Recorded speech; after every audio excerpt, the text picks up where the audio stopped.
Bienvenue à tous, merci de nous rejoindre pour cette nouvelle édition du 12-15. Au sommaire, journée de colère au Burkina Faso. Des manifestants opposés au projet de révision de la Constitution ont envahi l'Assemblée nationale. L'examen du texte est annulé. La situation reste très tendue dans la capitale. Vers un renforcement de la coopération entre la République démocratique du Congo et les Pays-Bas, tel était le thème développé ce mercredi à Amsterdam par le Premier ministre Matata Ponyo à la tribune du Business Forum organisé par le ministère néerlandais des Affaires étrangères. Il a présenté les opportunités d'affaires dont regorge le pays. Et l'Ouganda devient le premier pays africain à autoriser la prescription de la morphine, un premier pas qui pourrait améliorer le traitement de la douleur sur le continent.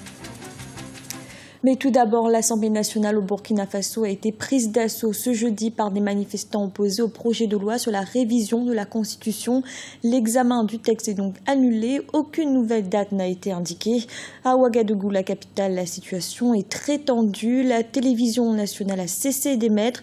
Plusieurs bâtiments officiels auraient été saccagés. Des victimes seraient également à déplorer. On écoute le professeur Augustin Loada de la société civile. Je crois que la population est très déterminée.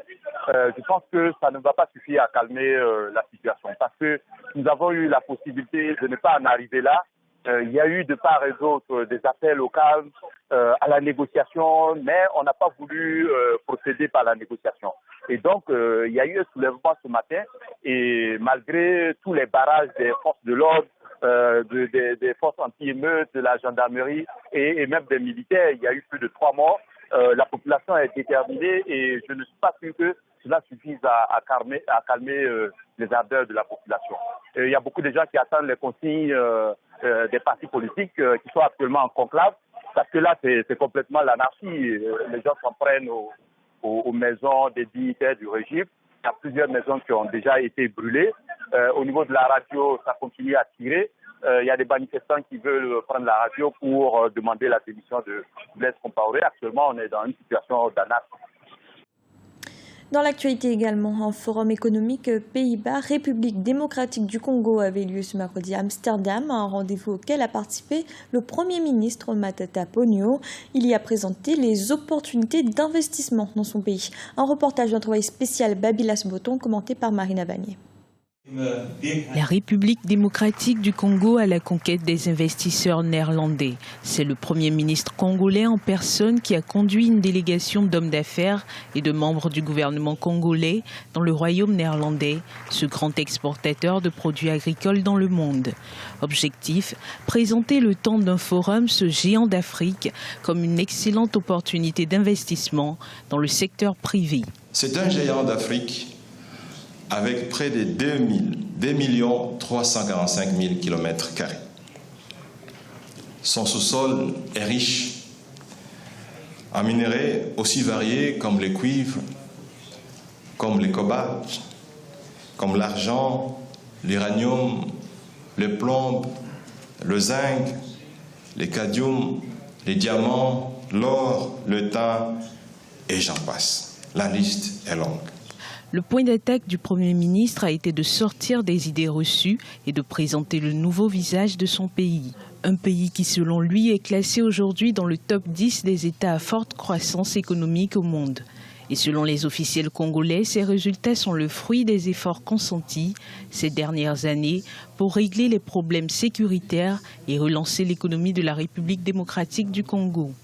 Pour la délégation gouvernementale congolaise, cette relance passe par l'amélioration de l'environnement économique et du climat des affaires, une fiscalité favorable sans oublier la lutte contre la fraude et la corruption. La RDC, comme je l'ai dit tout à l'heure, c'est un pays qui offre beaucoup de potentialités.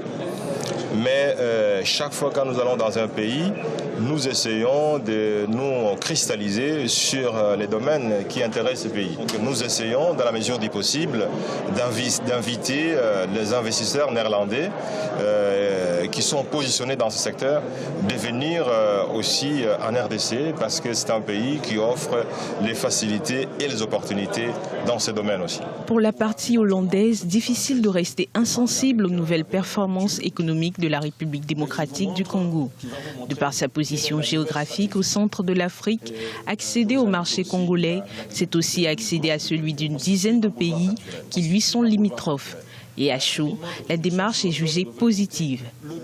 La façon dont la RDC se présente soi-même ici, c'est vraiment très professionnel et très business, quoi. Le séjour en Hollande devrait permettre à la délégation congolaise de visiter les poumons de l'économie néerlandaise et de s'en inspirer pour approfondir les réformes en cours et renforcer la coopération économique entre les deux pays.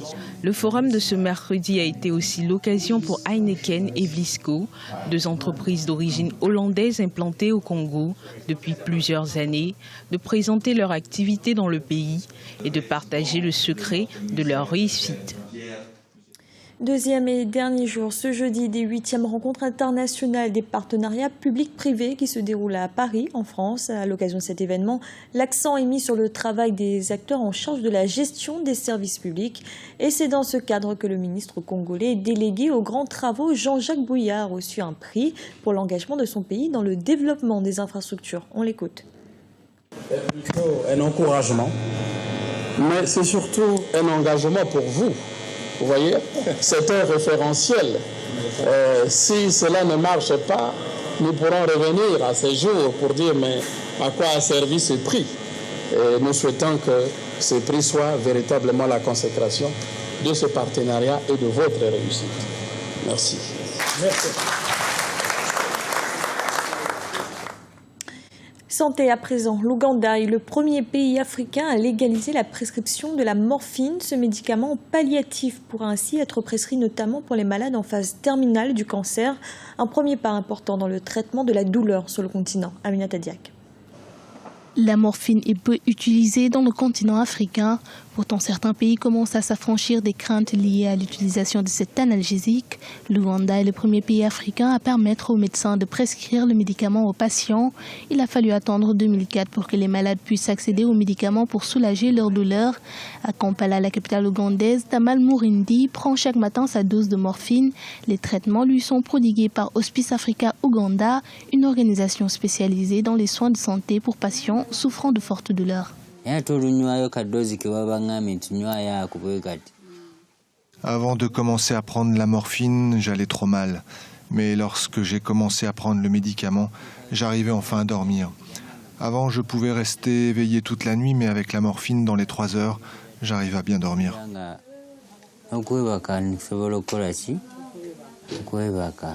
Le gouvernement ougandais produit et distribue la morphine aux hôpitaux. Seulement certains médecins craignent la prescription aux patients qui pourraient détourner son utilisation au profit de la production d'héroïne, une hypothèse que certains professionnels tentent de relativiser. La morphine, le principal antalgique, dit de palier 3, prescrite contre la douleur, est capable de contrôler correctement et de manière appropriée la douleur intense chronique, provoquée par le cancer et d'autres maladies. La morphine est un médicament essentiel et peu coûteux pour le traitement de la douleur sévère. Cependant, les réglementations gouvernementales restrictives et le manque de formation des professionnels de la santé empêchent un traitement médical efficace dans de nombreux pays africains.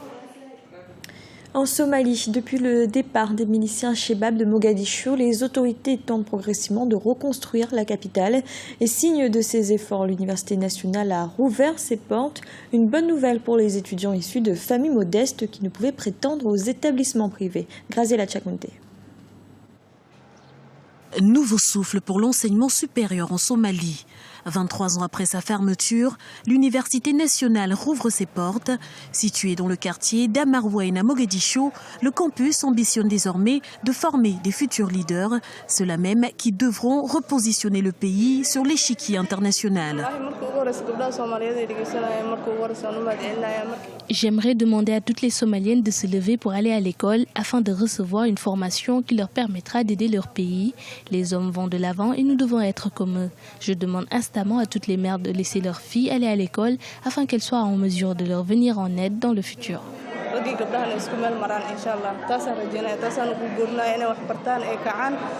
L'Université nationale somalienne comptait près de 15 000 étudiants avant sa fermeture. Pour beaucoup, la reprise des cours est le symbole d'une stabilité retrouvée, bien que fragile. Ainsi, ils sont nombreux à effectuer le voyage des zones les plus éloignées du pays pour rejoindre l'une des 6 facultés ouvertes. Le gouvernement favorise ainsi ce qu'on appelle l'égalité des chances, parce qu'avec l'enseignement privé uniquement, beaucoup de jeunes ne pouvaient pas s'inscrire par manque de moyens financiers, mais le gouvernement somalien a réalisé qu'il était de son devoir de favoriser l'égalité des chances chez les jeunes somaliens.